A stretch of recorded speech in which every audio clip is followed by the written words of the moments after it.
आता थेट नाशिकमध्ये जाऊयात। नाशिक शहरात रात्री पडलेल्या 1 तासाच्या पावसानं शहरातील रस्ते जलमय झालेत। तर नाशिक मुंबई महामार्गावरील द्वारका जवळच्या उड्डाण पुलावरती पाणी साचलंय।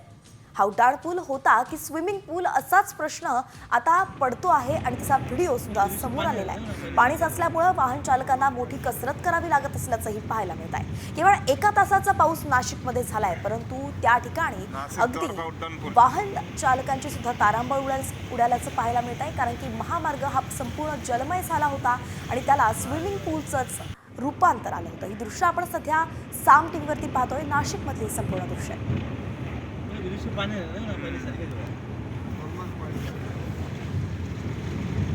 तर नाशिकसह सांगली, जालन्याला सुद्धा पावसानं झोडपलंय। अवकाळी पावसानं या संपूर्ण भागाला झोडपलेला आहे। पावसाचा द्राक्ष आणि डाळिंबाला सुद्धा फटका बसलाय। तर रब्बी हंगामातील पिकांचंही मोठ्या प्रमाणात नुकसान झालंय। आज सुद्धा 10 जिल्ह्यांना अवकाळी पावसाचा इशारा देण्यात आलाय, त्यामुळे शेतकऱ्यांना सतर्कतेचा इशारा हवामानशास्त्र विभागानं दिलाय।